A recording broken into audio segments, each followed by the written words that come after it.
bien sûr. Et nous allons réfléchir à Daniel 4. Alors, si peut-être qu'on ne pourra pas afficher tout le chapitre, parce que j'ai d'autres passages et je ne veux pas qu'on s'embrouille trop. Donc, n'hésitez pas, vous qui êtes à la maison, vous qui êtes ici, si vous voulez le suivre dans votre Bible. Alors, ce qu'on va faire, c'est qu'on va faire une lecture et un commentaire verset par verset. Il y a, je crois, 32 ou 34 versets en tout. On va bien sûr certains. Et on va fonctionner aussi avec un système de questionnement. Ok? Vous posez des questions, pas pour créer un débat et une discussion interminable, mais pour nous amener à réfléchir sur des points et quelques affirmations. Alors, pour qu'on comprenne, la meilleure façon, c'est de commencer. Commençons donc, Daniel, chapitre 4. Mais nous sommes dans ce jeûne, je voudrais déjà vous parler que il y a quelque chose d'extraordinaire qui vient dans Daniel, et on va faire une petite intro comme ça. Au chapitre 1er, on voit arriver un peuple esclave. Hein? Sa ville a été détruite, son temple a été détruit, on a pris toutes les richesses et on a amené dans une terre lointaine, une terre païenne.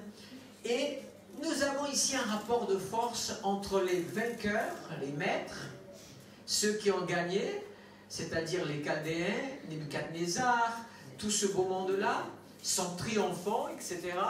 Et nous avons les esclaves qui arrivent, et en tant qu'esclaves, on ne peut pas dire qu'ils ont beaucoup de droits.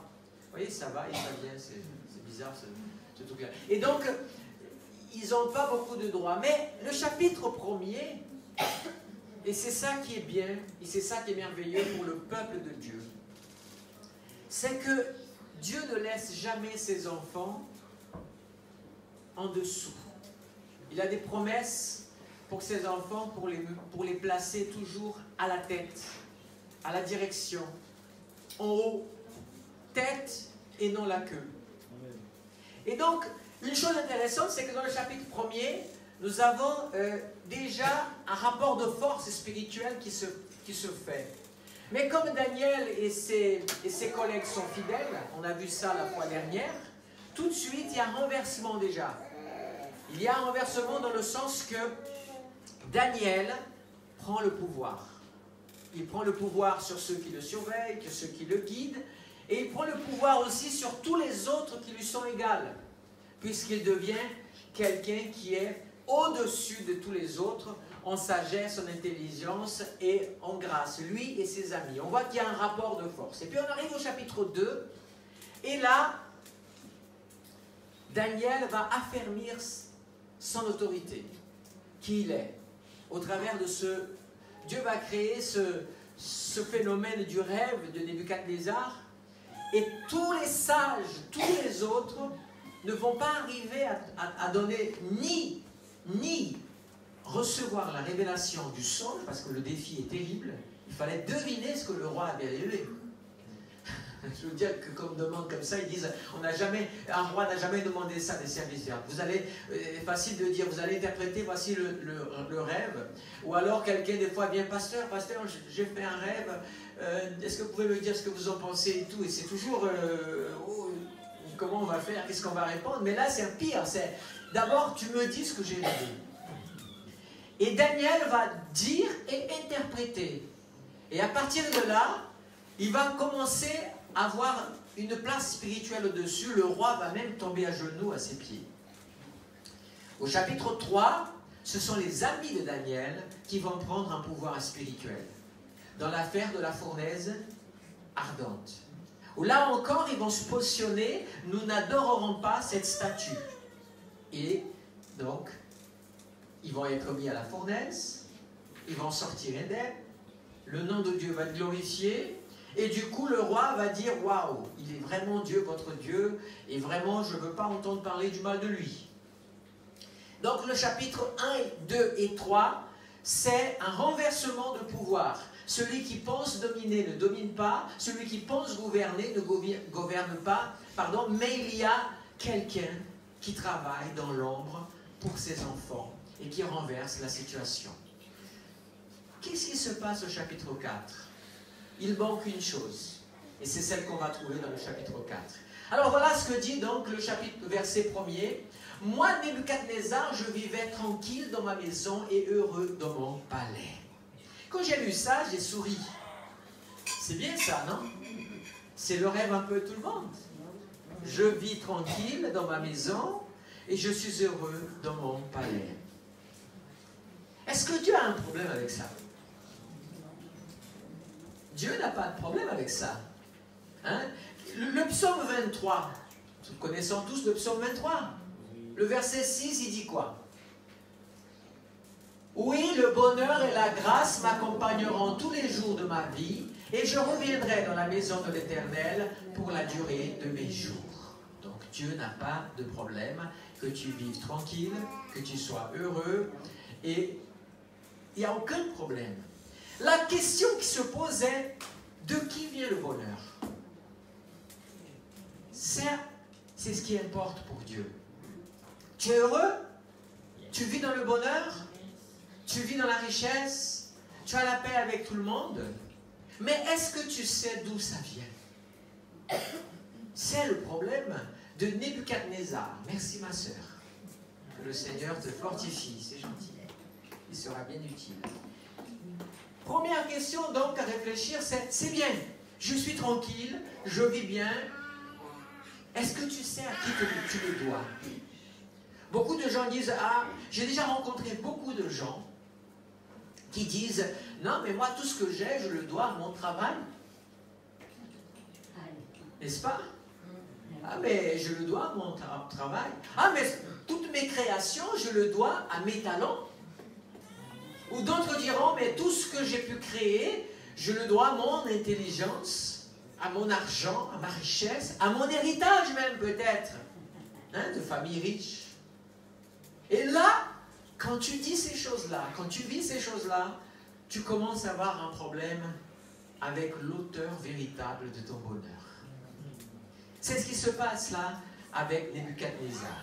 Alors, le verset suivant, le verset 2, donc ce qu'on va faire, c'est qu'une fois que le verset qui a été lu, tu peux le relever et être prêt pour l'autre. Ça va bien, je pense que ça va. Voilà ce qui se passe. J'ai eu un rêve qui m'a effrayé. Les pensées dont j'étais poursuivi sur mon lit et les visions de mon esprit me remplissaient d'épouvante. Alors, en lisant le chapitre entier, on peut le dire d'avance. Oui, Nebuchadnezzar était tranquille, il était beau, façon de parler, il était riche, il était entouré, il vivait le bonheur, mais il ne l'attribuait pas à Dieu. Il l'attribuait à sa force, à son armée et aussi à ses dieux, à sa religion et à sa croyance. Alors, Dieu a décidé de mettre un grain de sable. Qu'est-ce qu'il faut pour que tu perdes ton bonheur? Que tu dormes plus. Ici, un rêve.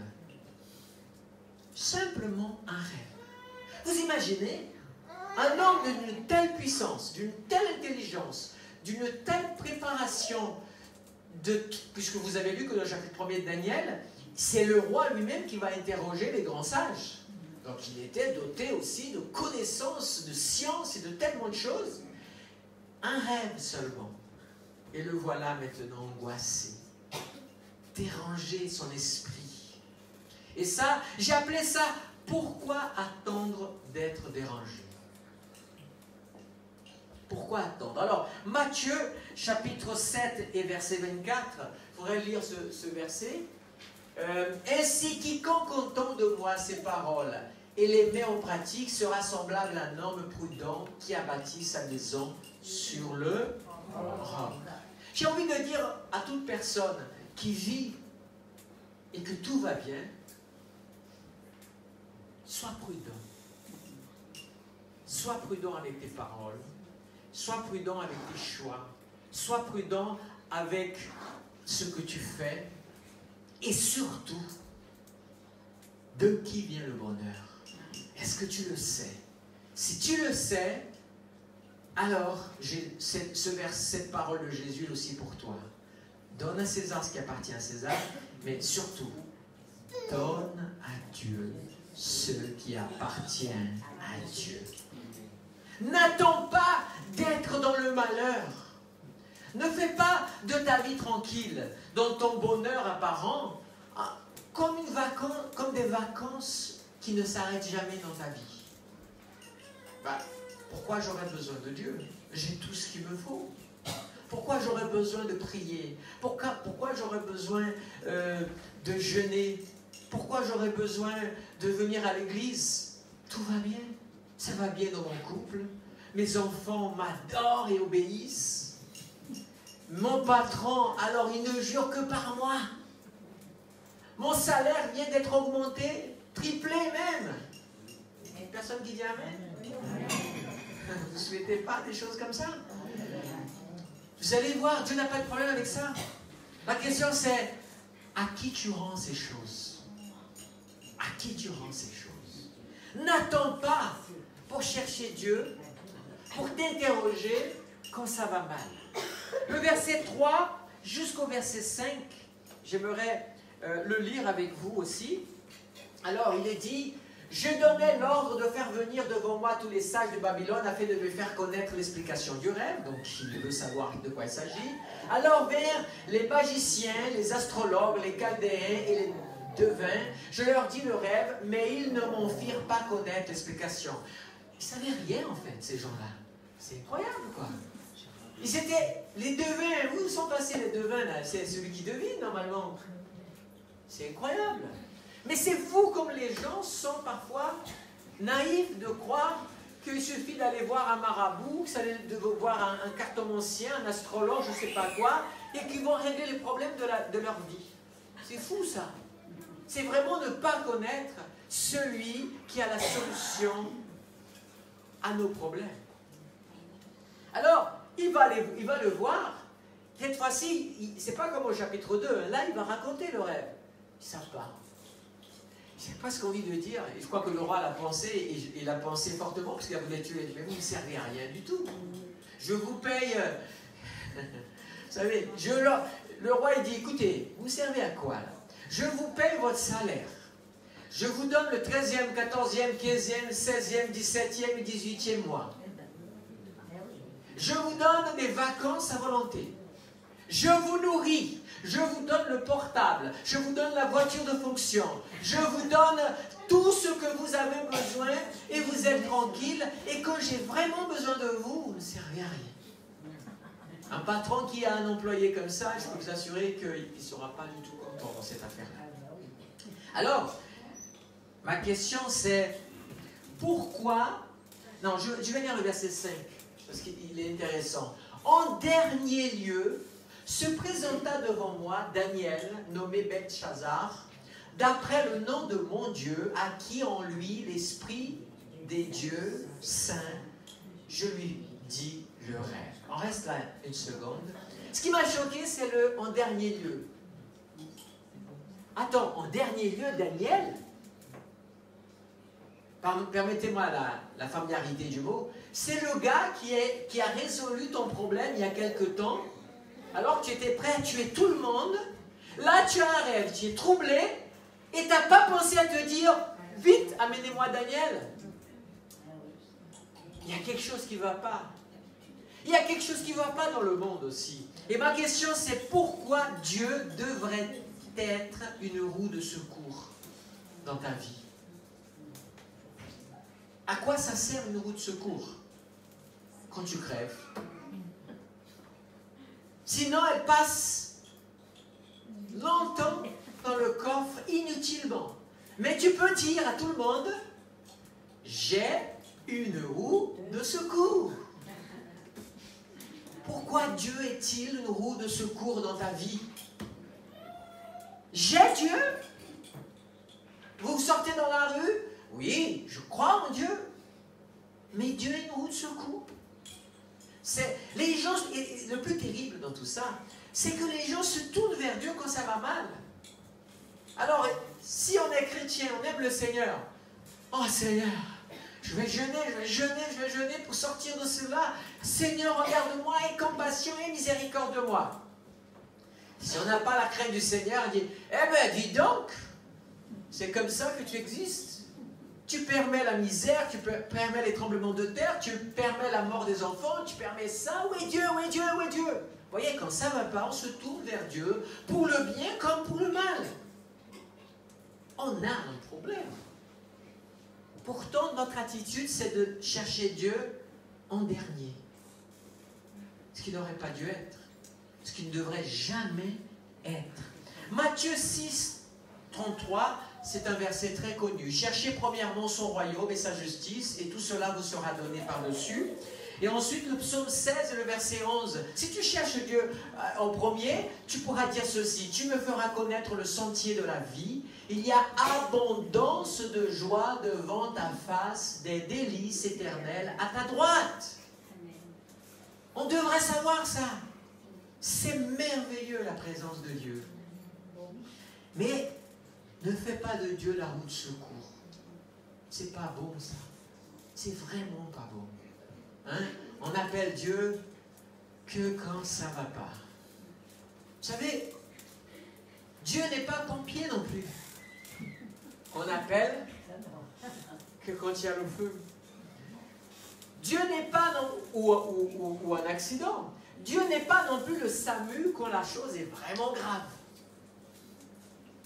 Dieu mérite un peu plus de respect pour nous. Je pense que c'est la notion de Dieu qui très souvent nous fait défaut. Nous avons une notion très, très mal, très mauvaise parfois de vraiment qui est Dieu, ce que c'est Dieu. On va lire le verset 6. Le verset 6 dira, Belchazzar, chef des magiciens, alors, attention, c'est Nebuchadnezzar qui parle. Hein? Donc, Belchazzar, chef des magiciens, qui a en toi, je le sais, l'esprit des dieux saints, et pour qui aucun mystère n'est difficile. Dis-moi l'explication des visions que j'ai eues en rêve. Moi, j'ai appelé ça, et là, c'est une affirmation. Notre langage reflète notre spiritualité. Vous savez, je ne comprends pas Nebuchadnezzar. Mais c'est facile aussi de le comprendre, parce qu'il est l'image vraiment de beaucoup de gens. Regardez le langage. À quel moment Daniel s'est présenté comme un magicien? À quel moment Daniel, quand il a interprété dans le chapitre 2 le rêve, n'a-t-il pas honoré le Dieu unique? Eh bien non. Vous savez, la spiritualité de Nebuchadnezzar, et ce chapitre-là, il va aller jusqu'au bout, et parce que justement, il ne s'était jamais laissé convertir. Il ne s'était jamais tourné vraiment. Regardez son langage. Belchazzar, qui porte le nom de mon Dieu. Donc déjà, ça veut dire qu'il continuait à adorer de faux dieux. En plus, il continuait à croire aux magiciens et à tout le tralala qui va avec. Et il continuait aussi à être idolâtre puisqu'il adorait plusieurs dieux. Dans son langage, on voit bien qu'il est loin d'être un serviteur du Dieu véritable. Notre langage aussi parfois reflète notre foi. On va prier pour toi, le Seigneur va guérir. Tu crois? Moi, je ne sais plus si le Seigneur va me guérir un jour. Tu dois passer vraiment par une situation très difficile parce que tu as diminué énormément Dieu dans ta vie. Franchement. Tu sais, c'est quoi ton problème? Mon problème, c'est ça, il est puissant, une liste énorme comme ça. Et là, je dis, waouh, tu as vraiment un problème. Non, c'est waouh. Tu as un problème, mais moi j'ai un Dieu. Et il y a cette phrase que tout le monde dit et qui est magnifique. Hein? Rappelez-la moi comment c'est ne dis pas que tu as... Vas-y. Ah, voilà, ne dis pas que... Laisse doucement que je retienne. Hein? Ne dis pas que tes problèmes sont plus grands que Dieu, mais que Dieu est plus grand que ton problème. C'est pas mal ça. Mais beaucoup de gens sont là en disant « Seigneur, j'ai un problème, j'ai un problème, j'ai un problème. » Et à aucun moment, donc faisons attention à notre langage. Des fois, les gens pleurent comme ça. « Ah, personne ne me comprend, personne ne m'écoute. Mais peut-être que celui qui a besoin d'écouter, c'est toi-même qui a besoin de t'écouter.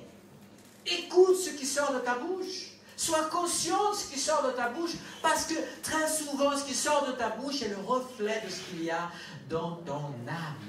Amen. Nous devons faire attention à ça. Nous devons veiller.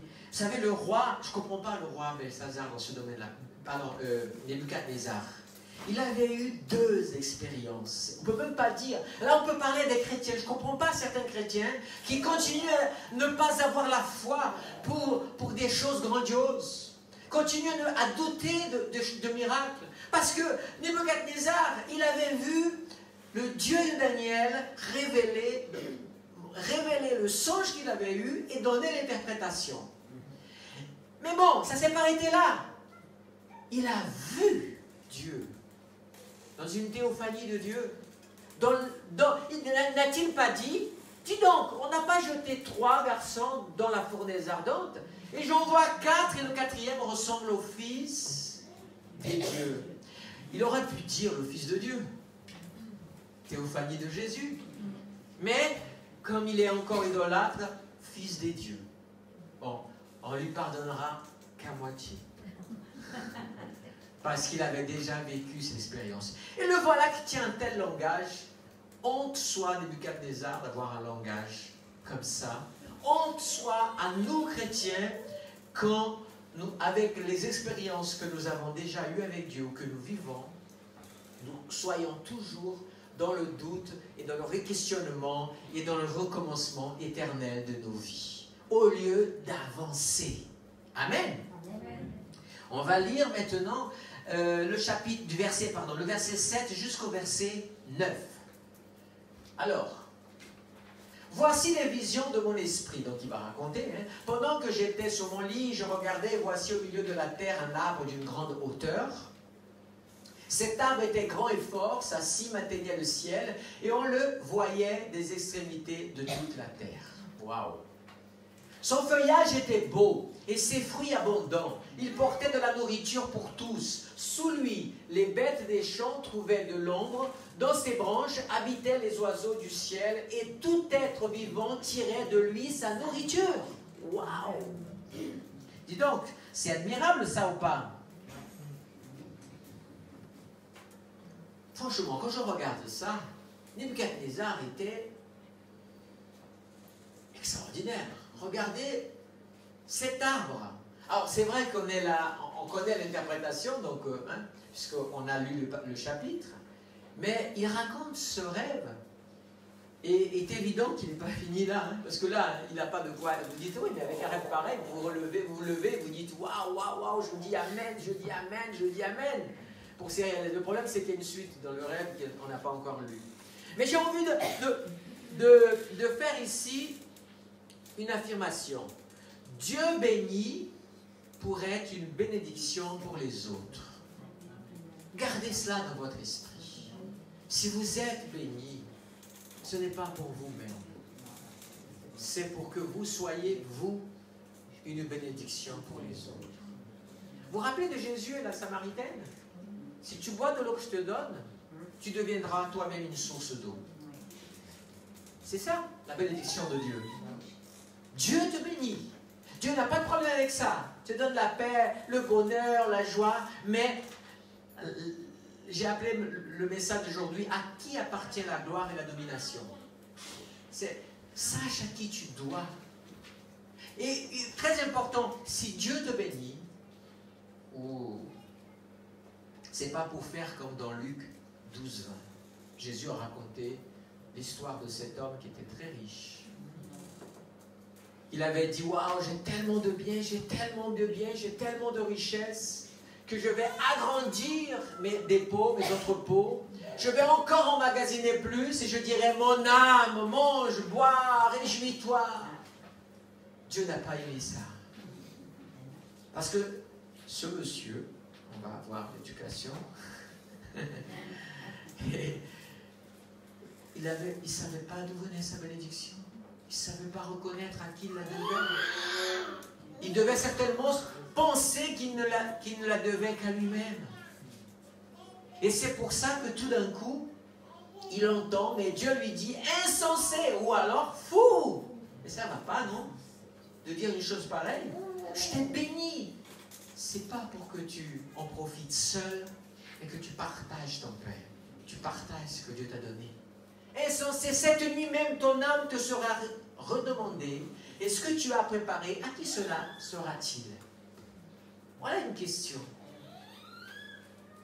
N'attendons pas que Dieu nous le dise. Si Dieu te bénit, pense aux autres. C'est un désir. C'est la notion de partage. Je ne suis pas en train de dire, j'oublie une parenthèse ici, parce que parfois il y a des gens qui abusent de la générosité chrétienne. Il faut être prudent. Moi je sais que nous avons, je suis très prudent là-dessus, je préfère ouvrir la parenthèse. Ça ne veut pas dire, ruinons-nous. Non, ça ne veut pas dire ça non plus. Ça veut dire que tu n'es pas égoïste pour ce que tu as, et que tout ce que tu as et qui dépasse tes besoins, et que tu sais que tu peux aider, aide, bénis, et c'est déjà une source de bénédiction pour toi. Amen. Donc n'oublions pas ça. Dieu bénit pour être une bénédiction pour les autres. Dieu fait de toi une source d'eau, pas pour que les gens meurent de soif autour de toi et ne connaissent pas l'Évangile. On va continuer la lecture. Verset 10 jusqu'au verset 14, 15, 16. Mais on va faire une pause au 14. Déjà, 10 au 14. Dans les visions de mon esprit que j'avais sur mon lit, je regardais et voici, bon voilà, le beau côté du rêve est passé, maintenant vient un petit peu, un des saints qui veille descendit des cieux. C'est toujours Nebuchadnezzar qui raconte son rêve. Il cria avec force et parla ainsi. Abattez l'arbre et coupez ses branches, arrachez le feuillage et dissipez les fruits, que les bêtes fuient de dessous et les oiseaux du milieu de ses branches. Waouh! Je comprends que son esprit était dérangé par ça. Mais laissez en terre le tronc avec ses racines, dans des chaînes de fer quand même, et de bronze. Parmi l'herbe des champs, qu'il soit trempé de la rosée du ciel, et qu'il ait, comme les bêtes, l'herbe de la terre pour partage. Continue encore. Son cœur d'homme sera changé, et un cœur de bête lui sera donné, et 7 temps passeront sur lui. Et voici le 14, on s'arrêtera, on fera une petite pause. Cette sentence est un décret de ceux qui veillent. Cette résolution est un ordre des saints. Afin que les... Alors voilà, soulignez cela parce que c'est la première fois qu'on nous montre pourquoi il a un problème, Nebuchadnezzar. C'est afin que, pas que Nebuchadnezzar, mais tout le monde, afin que les vivants sachent que le Très-Haut domine sur toute royauté humaine, qu'il la donne à qui lui plaît, et qu'il y élève le dernier des hommes. Gardez cela. Tout ce que tu as vient de quelqu'un. Déjà en disant cela, on ne peut pas dire que, même si ce quelqu'un, pour toi dans ton cœur, c'est toi-même, mais ça vient de quelqu'un. Mais il vaut mieux que tu reconnaisses le quelqu'un véritable qui est l'auteur de tout ça dans ta vie. On a vu, il y a une chose qui est choquante ici, c'est qu'on se réjouit en disant, mais attends, il bénit beaucoup de gens. Il doit certainement bénir les veuves, les orphelins, et toutes ces choses-là. Et voilà que du ciel vient, on va couper cet arbre, on va couper la source de bénédiction pour tant de gens. Sincèrement, ça peut être incompréhensible, surtout pour n'importe quel d'entre nous, se dire, mais pourquoi Dieu permet ces choses-là? Et là, on a déjà une réponse qui certainement ne sera pas du bonheur de beaucoup de gens, mais ce que nous avons et que nous bénissons, pourquoi nous le bénissons, au fait? Il y a des gens qui sont très philanthropes, des gens qui sont très généreux, mais ils le font par superstition, par peur qu'un jour, vous voyez, ils soient eux-mêmes dans la difficulté. Il y en a d'autres qui arrivent à développer une croyance en disant, si je fais beaucoup de bien, ça va amoindrir mes péchés et peut-être peser favorablement devant Dieu le jour de mon jugement, devant le Saint. Donc, les raisons pour lesquelles tu as une bénédiction, peut imaginer beaucoup, et beaucoup de croyances développent des idées comme ça. Beaucoup d'autres, tout simplement le font parce que pour eux, ça leur plaît d'être considérés comme un Dieu. Mais vous savez, si ces gens mangent, c'est grâce à moi.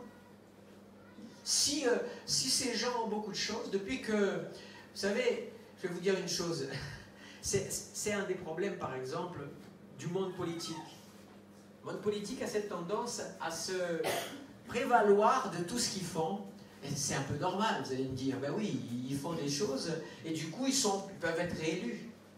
Et il faut, parce qu'ils ont fait des choses. Mais vous voyez, avec le temps, je ne dis pas qu'il n'y a pas un politique qui ne soit pas très honnête dans le désir vraiment de travailler. Je pense qu'il y a beaucoup de politiques, dans quelle que soit la branche, mais prenons l'exemple des politiques préférés des Français, les maires.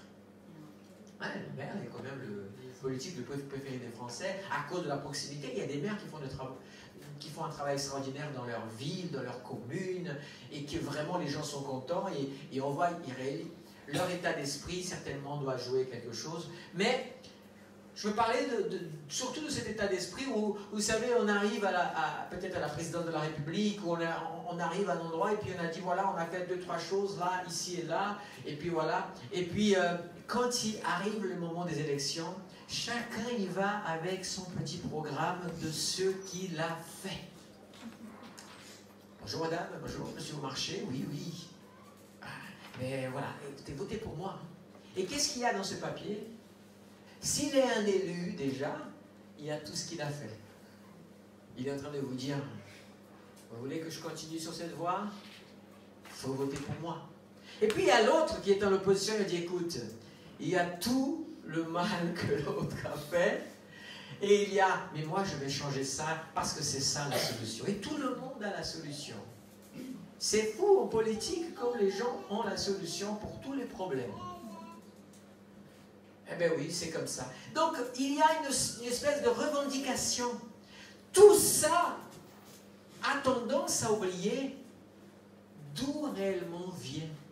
Alors, de temps en temps, Dieu permet que quelque chose se passe. Que la machine qui semblait tellement, vous savez, ils ont calculé tout. Ils ont tout prévu. Ça va être comme ça. Sur un quinquennat, la première année, on va faire comme ça. La deuxième année, on va faire comme ça. La troisième année, et ce sera comme ça. Et puis, on va être réélu. Ils se voient réélus déjà. Et puis, il y a quelque chose, il y a un grain de sable qui vient et tout est remis en question. Parfois, c'est quelque chose de naturel. Parfois, c'est quelque chose de politique. Parfois, c'est quelque chose d'humain. Parfois, c'est quelque chose qui change tout. Et les voilà courant derrière. Quelle solution, quelle solution. J'ai simplement envie de dire que parfois, quand nous ne savons pas qui est Dieu vraiment, et nous ne reconnaissons vraiment pas sa place comme Dieu, alors, effectivement, Dieu se charge de temps en temps de nous rappeler qu'il y a un Dieu dans le ciel et qu'il a tellement, tellement de choses à nous offrir, mais qu'il voudrait qu'on ait un minimum de reconnaissance pour ce qu'il est et pour ce qu'il fait. La suite, donc le verset 16, qu'on n'a pas lu, il est dit, « Alors Daniel, nommé Belchazzar, fut un moment stupéfait, et ses pensées l'épouvantaient. Le roi reprit et dit, « Belchazzar, que le rêve et l'explication ne t'épouvantent pas. Et Belshazzar répondit, « Mon Seigneur, que le rêve soit pour tes ennemis et son explication pour tes adversaires. » Ça, c'est le moment difficile de tout leader. Hein? C'est vraiment un moment compliqué. Alors moi, j'ai posé cette question à cette lecture-là. Es-tu prêt à révéler des vérités pas toujours faciles? Hein? Parce que quand il a vu l'interprétation, il a dit, oh là là, je vais dire ça au roi. Il ne va pas aimer. Il ne va pas aimer. Et Daniel a été très très sage. Je voudrais que beaucoup de gens parfois s'inspirent de la sagesse de Daniel. Beaucoup de gens puissent s'inspirer de la sagesse de Daniel. Vous savez, il avait la révélation de Dieu. Mais ce n'est pas parce qu'il avait la révélation de Dieu qu'il a commencé à être hautain, orgueilleux et à vouloir imposer quelque chose. Mais il a au contraire, il a gardé le respect de cette autorité, mais il a gardé aussi l'autorité qu'il avait et de dire la vérité. Mes amis, mes frères et sœurs, de temps en temps, Dieu vous mettra face à votre responsabilité. Quand quelqu'un vous demandera la raison de votre foi, la raison de votre vie, et je vais vous dire une chose, Daniel vivait dans ce palais et il était sous l'autorité de ce roi. Il y avait un lien qui était bien sûr fort, mais il était venu le moment pour lui de lui dire aussi la vérité. Mes frères et sœurs, ne mentez pas quant à la vérité quand il s'agit de parler du salut aux personnes. Ne vendez pas un évangile que de promesses, que de bénédictions, que de prospérité. Même si l'évangile est de promesses, de bénédictions et de prospérité. Mais vendez un évangile, donnez un évangile, car il est gratuit, car il a été acheté à un prix très lourd. Mais un évangile de vérité. Mais vous n'êtes pas obligé de le jeter à la figure des gens non plus. Vous pouvez faire comme Daniel, dans le respect, dans l'amour, mais la vérité doit être transmise. Dieu parfois ne te mettra pas dans une position plus élevée parce que tu n'es même pas capable d'être vrai déjà dans le niveau où tu es. Qu'est-ce que tu vas faire quand tu seras là-haut? Tu vas faire des compromis. Donc, il faut être prêt à ces choses. Il faut vraiment être véritable dans cette lecture-là. Versets 17, 18 et 19. L'arbre que tu as vu, qui était devenu grand et fort, et dont la cime atteignait le ciel et convoyait de toute la terre. Cet arbre dont le feuillage était beau et les fruits abondants, etc. Donc, ok, on peut passer encore. Le verset 19. C'est toi, ô roi, qui est devenu grand et puissant, dont la grandeur s'est accrue au point d'atteindre le ciel et dont la domination s'étend jusqu'aux extrémités de la terre. Je pose cette question par rapport à cette lecture. Es-tu prêt à être grand? J'ai dit tout à l'heure, Dieu n'a aucun souci à élever. Vous savez qui a un souci avec les personnes quand ils sont élevés et qui prennent des places importantes? C'est nous-mêmes. Nous-mêmes. Pas Dieu. Je vois beaucoup de chrétiens parfois, quand quelqu'un commence à dépasser d'une tête les autres, parce que Dieu l'utilise, parce que Dieu se sert de lui, parce que Dieu le place dans des positions importantes. Les gens ne se posent même pas la question si Dieu n'a pas un plan au travers de la vie de telle ou telle personne. Non, on est déjà prêt en commençant à ramasser les pierres en disant « Oh là là, regardez, il est devenu orgueilleux, il est devenu ceci, il est devenu cela. » Et seul que ça dérange la réussite des autres, la croissance des autres, c'est les autres, les humains eux-mêmes. Ça s'appelle de la jalousie et d'autres choses de ce genre. Réjouissez-vous quand Dieu élève quelqu'un.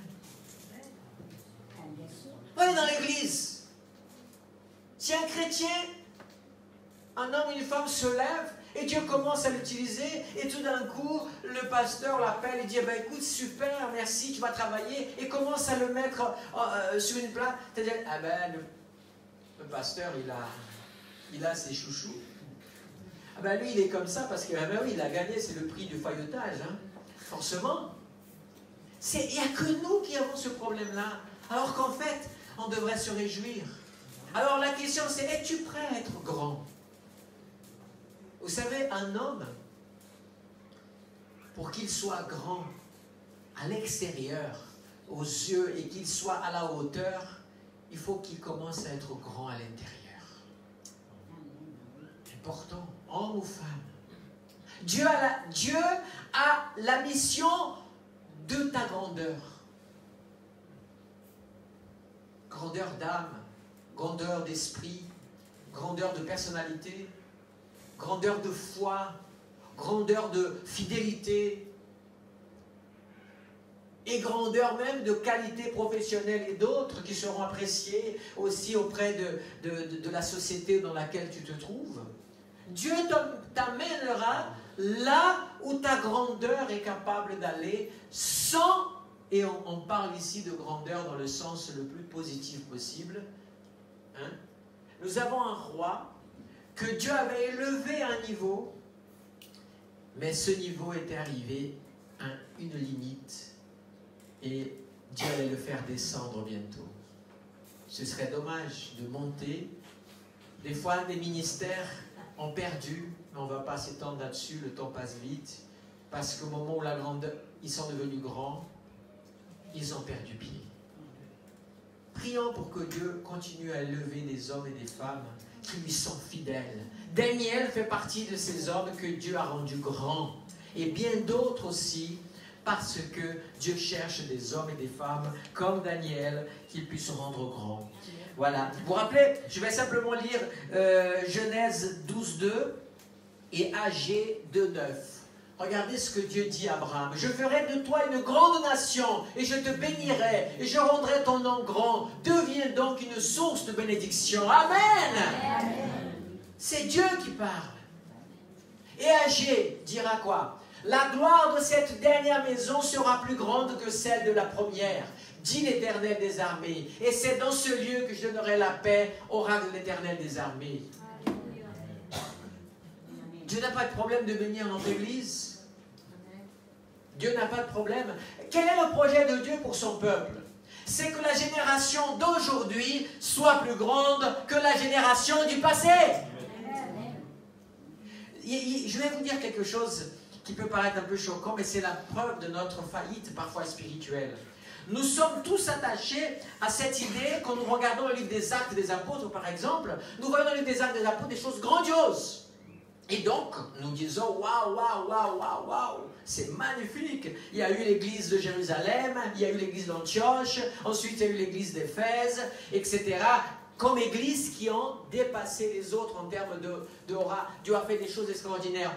Mais nous, l'église du 21e siècle, nous vivons à regarder, à nous appuyer, c'est une bonne chose. Nous appuyer, c'est une chose. À regarder, ah oui, mais regardez l'église, elle n'est pas comme l'église des Actes aujourd'hui. Ah, l'église, elle n'est pas comme ceci, elle n'est pas comme cela. Mais la volonté de Dieu, c'est pas que l'église soit comme l'église des Actes, comme l'église de Genèse, que vous voulez, que l'église soit ce que Dieu veut qu'elle soit dans sa génération. Et la promesse de Dieu, c'est que la gloire de Dieu d'aujourd'hui soit plus grande que celle du passé. A-t-on la foi de ça? Que Dieu est capable d'emmener son peuple à des choses grandioses? Je bénis le Seigneur parce qu'il y a beaucoup de ministères dans le monde qui ont compris ça et que Dieu a béni et ils sont en train de changer même des pays. Amen. Sans se corrompre. Béni soit le Seigneur pour cela. Amen. Mais nous devons avoir ça dans notre esprit. Es-tu prêt à devenir grand? Ce qui est bien en France, c'est qu'on est fiers de la place de la France. Hein? Je crois que c'est 4e ou 5e puissance mondiale, je ne sais plus où c'est, mais en ce moment-là, ça monte, ça descend. Hein. Mais je vais vous dire une chose, et les gens se battent pour ça, c'est très bien. Et l'Église, elle fait quoi? Parfois, elle se bat entre elles-mêmes, entre ministères, entre mouvements opposés les uns aux autres, alors que nous devrions plutôt, on n'est pas obligé non plus de se mélanger, de faire tous pareil. Non, c'est pas ça que je dis. Je dis que chacun fait ce que Dieu lui met comme mission, comme projet, qu'il grandisse, et à côté, si ça grandit plus, gloire à Dieu. Si c'est moi qui grandis plus, gloire à Dieu, mais qu'on puisse devenir cette promesse, que la gloire de ces temps de la fin, de la gloire de Dieu soit plus grande que tous les réveils qu'il y a pu y avoir dans le passé. Amen. Amen. Gloire à Dieu. Alors, on a le verset 20 au verset 23.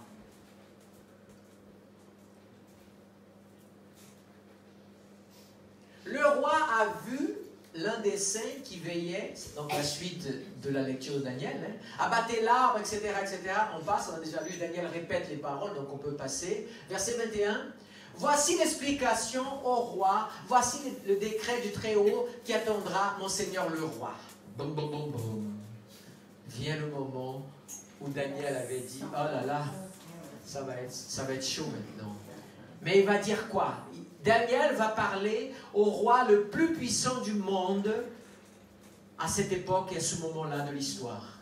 Nebuchadnezzar. Il dominait le monde. C'était l'équivalent d'un Alexandre le Grand, d'un Napoléon ou bien d'autres de ce genre. Ou un Jules César aussi.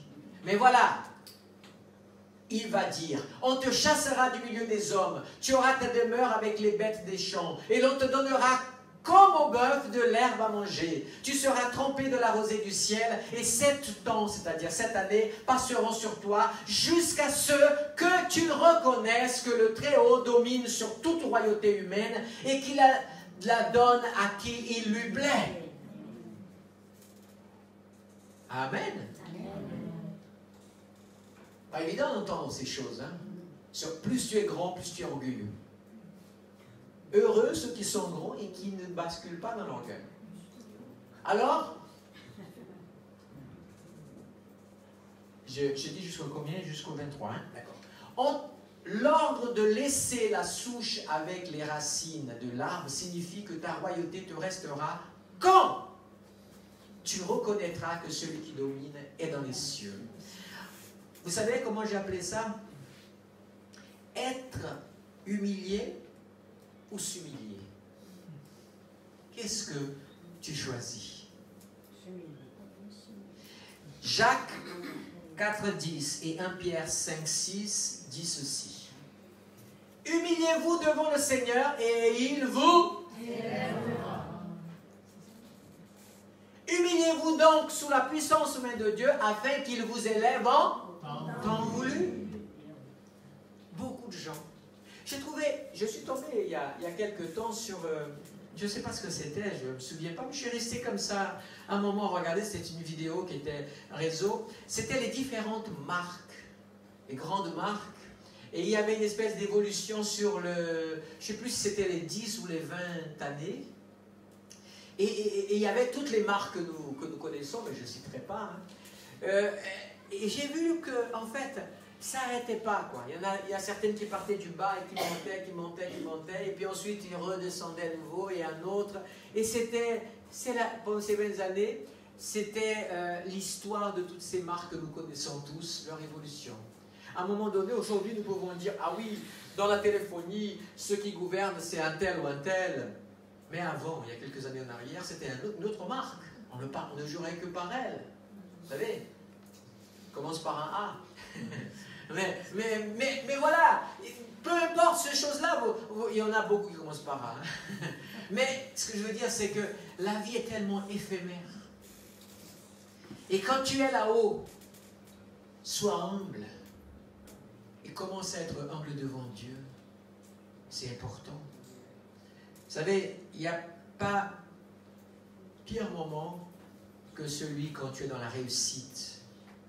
Ministériellement, le pasteur, mon église grandit, voilà, tous les dimanches, il y a des âmes qui se sauvent. Et il y a des guérisons, il y a des miracles. C'est le moment où il est le plus en danger s'il ne s'humilie pas devant Dieu. Quel que soit le ministère, quelle que soit la position d'une personne, quelle que soit la réussite, il est en danger contre lui-même de tout perdre s'il ne sait pas à qui il le doit. Nebuchadnezzar va payer cher cela. Parce qu'il a payé. Jésus a payé pour nous le prix de notre salut. Nebuchadnezzar a payé le prix d'une erreur qu'on pourrait éviter de faire. Amen. C'est pas pour rien que dans les 7 merveilles du monde, il y a les jardins suspendus de Babylone. Et c'était son époque. Vous voyez, une des 7 merveilles du monde. Pour vous donner le niveau. Waouh. On va lire le verset 24, 25 et 26. C'est pourquoi, ô roi, puisse mon conseil te plaire. C'est beau ça. Hein? Des fois, beaucoup de gens, je trouve fabuleux, chacun a son caractère, sa vision, son expérience, donc c'est pas à moi de dire ce qui est correct. Mais très souvent, la personne, quand elle est sûre du message qu'elle va apporter prophétique, elle arrive déjà comme un fardeau sur l'autre. Écoute-moi, Dieu m'a dit ça. Et là, tu es là tremblant et tout ça. Daniel, lui, c'est vrai qu'il parle à une autorité. Il va dire, permets-moi de te donner un conseil. Vous savez, le fait de dire qu'il va donner un conseil ne va pas enlever la puissance du conseil. Et vous savez qu'elle est puissante. Dire ça, combien de gens sont capables de dire avec beaucoup de puissance, le Seigneur va te bénir, le Seigneur va te fructifier, le Seigneur va te donner ceci ou cela, mais quand il s'agit de dire à quelqu'un, tu es dans le péché, écoute mon frère, on va tricoter un manteau de laine très grand pour que ce soit douillet pour la personne. Vous savez, on n'a pas besoin d'être violent, on n'a pas besoin d'être ces choses-là, mais on peut dire la vérité, c'est celle qui doit dire. Alors, mets un terme à tes péchés par la justice et à tes fautes par la compassion envers les malheureux, et ta tranquillité se prolongera. Mets un terme à ton péché. Le problème, il est là. C'est le péché. Nous vivons dans un monde de péché. Et nous n'imaginons même pas tous les péchés qui s'y commettent dans ce monde. Et tous ces péchés, nous sommes devant parfois notre télé et on regarde une scène malheureuse. Très malheureuse, très douloureuse. Je ne vais pas citer aucun type de malheur qui peut arriver pour ne pas être mal jugé et dire que je diminue. Nous sommes choqués. Comment l'homme est-il si mauvais? Regarde ce qu'il a fait à sa famille ou je ne sais pas quoi d'autre. Et nous sommes choqués. Justement, nous sommes choqués à juste titre. Et Dieu n'a pas le droit de se choquer quand il y a toute l'humanité qui pêche en même temps et des choses bien abominables qu'on n'en aura jamais et que lui, tout ça est devant ses yeux. Alors, donc à un moment donné, Dieu va demander des comptes à ceux à qui il a plus donné. Les paraboles de Jésus aussi illustrent ces choses. Allez, on avance vite parce que là, comme d'habitude, je suis en retard sur mon temps. Mais bon, vous avez l'habitude. Nous étions donc, ça s'appelle, ah oui, voici ma phrase, mon affirmation sur cette lecture, c'est, j'ai lu jusqu'au verset, non, j'ai pas lu tout, c'est pour ça que j'étais un peu Dieu. Tout cela s'accomplit sur le roi Nebuchadnezzar, verset 26, au bout de 12 mois, comme il se promenait dans le palais royal à Babylone. Et voici ma phrase, c'est « Mes amis, frères et sœurs, le temps n'efface pas les péchés. » Les chrétiens parfois sont superstitieux sur un domaine bien particulier. Quand ils pêchent, ils regardent comme ça, si la foudre tombe de suite pour les reprendre de leurs péchés. Et comme rien ne se passe, puis il n'y a pas eu de parole qui a révélé leurs péchés, ils sont venus à l'église, et puis il n'y a eu aucune révélation, et puis ils s'habituent avec le péché. Et puis les mois passent, parfois même les années, et leur péché est toujours là. À un moment donné, il se développe une insensibilité spirituelle. Ben, je pense que finalement, ce n'était pas un péché si grave que ça. Hein. Je suis toujours là, et puis je suis même béni, même, je dirais. Et d'autres pensent que, voilà, je pourrais parler beaucoup de choses là-dessus, mais j'ai plus le temps. Je voudrais simplement vous dire que Dieu a donné cette sentence. Franchement, 12 mois, c'est une année, rien ne s'était passé. Et c'est là où on voit qu'on n'apprend pas avec la parole, et des fois, ben, on est obligé d'apprendre avec les coups. C'est dommage, hein? La suite dira quoi? Le roi prit la parole et dit, n'est-ce pas ici Babylone la grande que Dieu a bâtie? Non. Que j'ai bâti comme résidence royale par la puissance de la force de Dieu. Non, de ma force et pour l'honneur de ma gloire en plus. Non, il était. Hein. Là, il faisait concurrence à Satan en personne. Non? Bon. La suite dira quoi? La parole était encore dans sa bouche. Il avait encore le goût de la pizza dans la bouche. Ok? La parole était encore dans sa bouche, la bouche du roi, qu'une voix descendue du ciel, c'est à toi que l'on parle. Roi Nebuchadnezzar, toi, ta royauté s'est retirée de toi. Boum, boum, boum, boum. Là, ça devient... Moi, j'appelais ça quand la folie des grandeurs conduit à la perte. Ça va, ça? Aucune allusion à quelque chose d'autre que vous connaissez comme folie des grandeurs. Hein? Ok, ça va. 1 Corinthiens 3,18 dira que nul ne s'abuse lui-même. Si quelqu'un parmi vous pense être sage selon ce siècle, qu'il devienne fou afin de devenir sage. Le passage qui m'intéresse le plus, mais il est trop long, je vais simplement le citer, mais vous le lirez à la maison. C'est le psaume 49, versets 11 à 21. Notez-le, je répète, parce que là, il illustre pas mal cette réalité-là que je vous ai dit quand la folie des grandeurs conduit à la perte. Psaume 49, versets 11 à 21. Et je passe à la lecture qui va du 28 au verset 30. Voilà ce qu'il dit. La parole était encore dans la bouche du roi quand il descendit du ciel, etc. Tu auras été enlevé, on continue.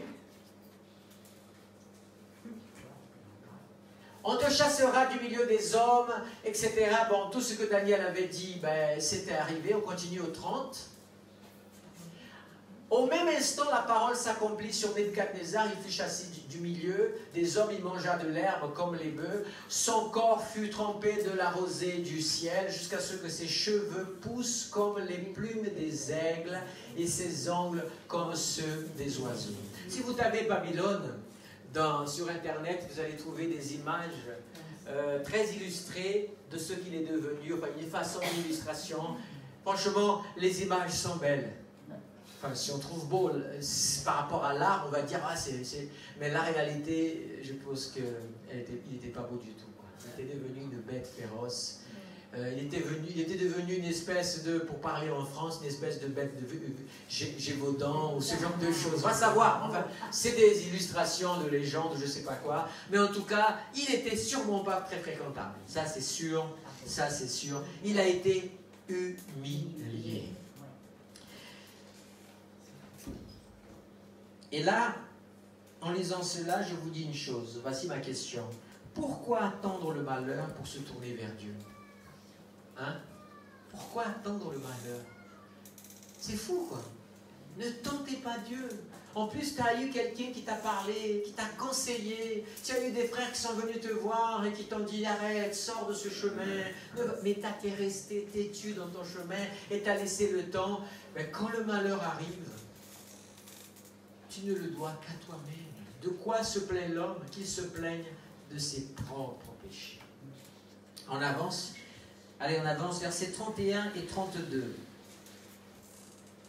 Après le temps marqué, c'est-à-dire les 7 années, les 7 temps, moi, Nebuchadnezzar, là il parle, hein, je levai les yeux vers le ciel et la raison me revint.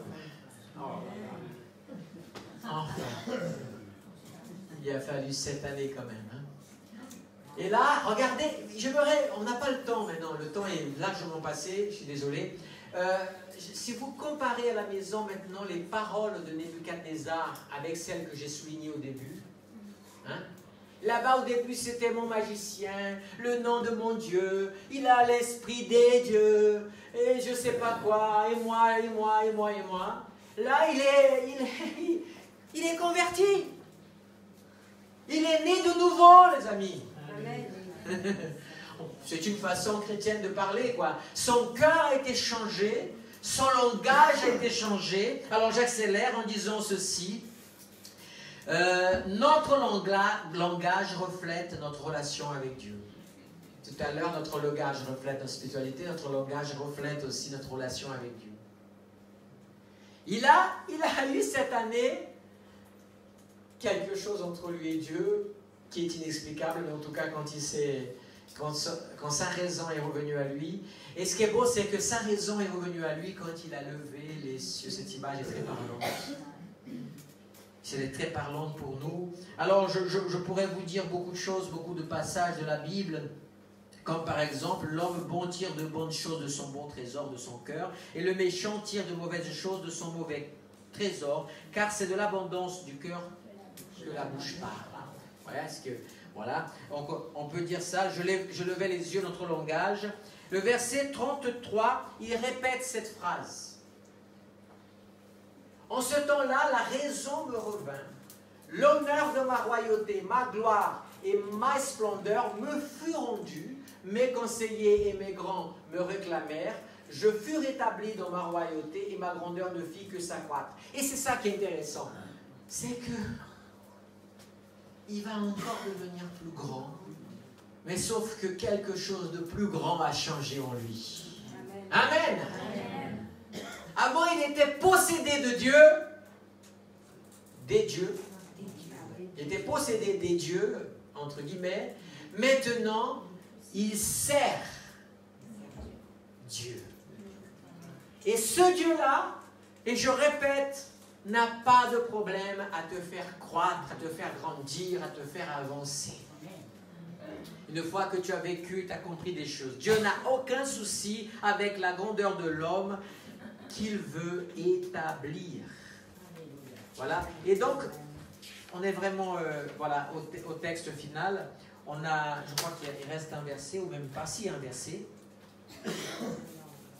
Il y a le psaume que j'ai mis là, c'est un psaume. 118, verset 25. On en est là. Je saute les murailles là pour aller vite. Alors je le lis. Il est dit, l'Éternel accorde le salut, ô Éternel donne la prospérité. Donc Dieu donne la prospérité. Et bien j'ouvre une parenthèse ici, parce que c'est une promesse de Dieu. Malachie, il y a ou pas? Malachie chapitre 3, versets 10, 11 et 12. Tout le monde connaît ce passage où il est dit, apportez à la maison du trésor toutes les dîmes afin qu'ils aient des provisions dans ma maison. Mettez-moi de la sorte à l'épreuve, dit l'Éternel des armées. Et là il dit, et vous verrez, si je n'ouvre pas pour vous les écluses du ciel, si je ne déverse pas pour vous la bénédiction au-delà de toute mesure, c'est pas Dieu qui veut bénir? Et encore, qu'est-ce qu'il dit? Pour vous, je menacerai celui qui dévore. Et il ne vous détruira pas les fruits du sol, et la vigne ne sera pas stérile dans vos campagnes, dit l'Éternel des armées. Toutes les nations vous diront heureuses, car vous serez un pays de délices, dit l'Éternel des armées. Dieu n'a pas de souci à te bénir, à t'enrichir, à te faire archimilliardaire. Mais reviens à la raison, j'ai envie de te poser, pour clôturer cette réflexion. Il est temps pour beaucoup de gens de revenir à la raison. De retrouver leur raison, celle de Dieu. Le cœur a ses raisons que la raison ne connaît pas. C'est ça? Il est temps peut-être d'arrêter de marcher selon ton cœur, parce que les raisons du cœur ne sont pas forcément les raisons de Dieu. Amen. Il est temps de reprendre un raisonnement de Dieu dans ta vie. Il est temps de laisser Dieu. Et voici le verset 34 qui dit ceci, c'est comme la signature d'un document, comme un sceau qu'il va mettre.